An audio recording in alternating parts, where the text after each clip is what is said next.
Day 2 ayuki pung 4 makhai tare nong kanna suri yam kanna ni ente do khara khara dum chot chatlaga di sot pai mong ga suri kai ding ngasi kam he nang nan no ga li je ha ga di ngasi je khoi second baby gi delivery to do numit ne ba adu ga delivery timing je ayuki pung 3 nang na bala on nan mai na ha ko adu gi ne ko no pung 4 makhai de ga la preparation tai ba kai ke preparation to wi chalam dai da ayu la ke de kan ni je prepare or le de sisna Kajuk ke kaha pe sina topa kiron ke kamya do loin ba kha pe loin ba ready do tham mam yo hana du sile le topa to do ko sum prepare to ni le ke ko di dum operation do ni ha ko se clear or le ni na ba dum operation gi preparation ni do ye don kana ko normal gi or ga di am khena ko ji ai ro phai di operation ni khang le ni na adum horen operation lo ra kan da ma ga to gi mai chang mo nyam lo pu ri ne aduga hojik se wakanda kai lege hakanda ngasai nupa ojira nupi ojira haibdugi adumazu adugi excitement dum silaire adudagi amu keno se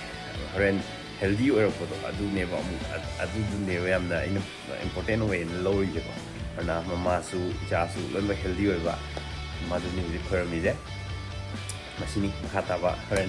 limina ji salam dai bo wai shi ye ba misai am kal ye ma ni okay hay do si maram zigini yam loy ba clear mani yum da dum lai atopo phum da sakhi belate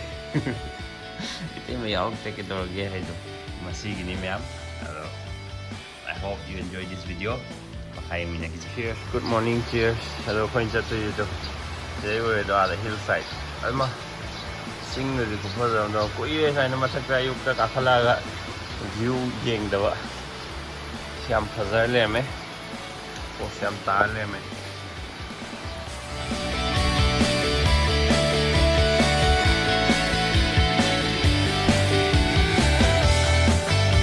na ba loi sale ready ore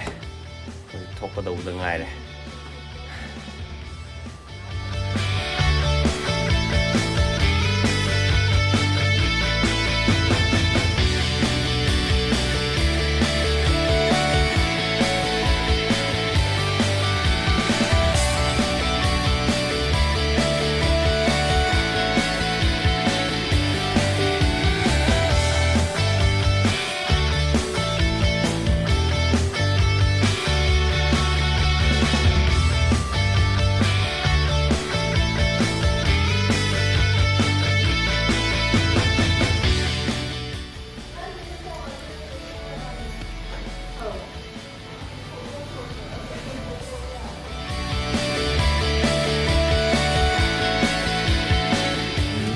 yaure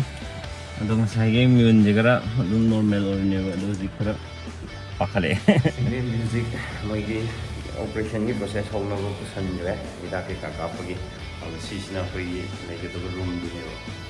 saina ay sapu ke ka simoi sim phomji gi si da loi phang ne ba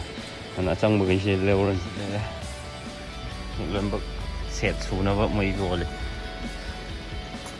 room tour hazar bio da si moi entrance to le na andagi se power plug le da fan ha pe cupboard ma yaw le adu asina patient ga la pina mi gi da su table ko samne le adu si bathroom le da Indian style ore adu patient ma chama inje na ma exhaust ma adu mi ai ka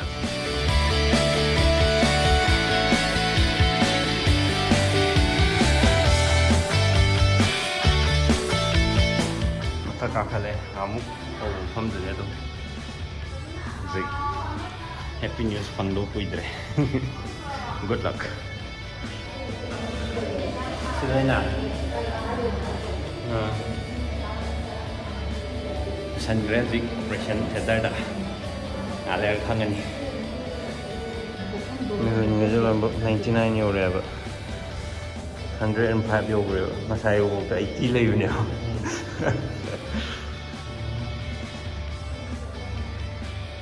Nipan may mapanday kappa mo ko nang ditare kasi nga sagi bihun jong ko mayam tulen muk loy loy pare mama du cha du len bak em ta kai bayaw de thank you thanks I did prayer to ado baby girl la mga pange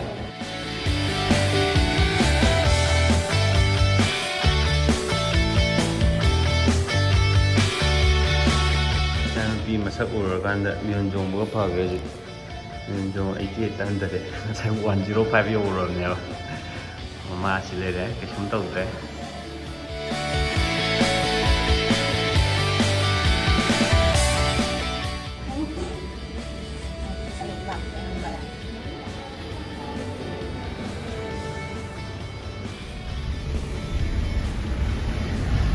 ꯉꯁꯥꯏꯒꯩꯗꯤ ꯃꯤꯍꯨꯟ ꯆꯣꯡꯃꯟꯗꯅ ꯑꯩ video ꯀꯝ ꯅꯝꯗ꯭ꯔꯕꯅꯦꯕ ꯍꯧꯖꯤꯛ ꯃꯤꯍꯨꯟ ꯆꯣꯡꯕꯁꯦ ꯈꯔ ꯐꯔꯦ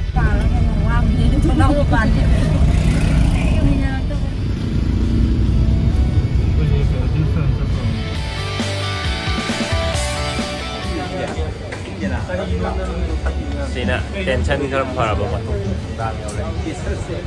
ꯗꯣꯛꯇꯔꯅ ꯈꯔ stable ꯑꯣꯏꯌꯦꯅ ꯍꯥꯏ ꯑꯗꯣ ꯍꯌꯦꯡ ꯈꯪꯅꯤ ꯍꯥꯏ ꯍꯌꯦꯡ ꯑꯌꯨꯛ ꯀꯟꯗꯤꯁꯟ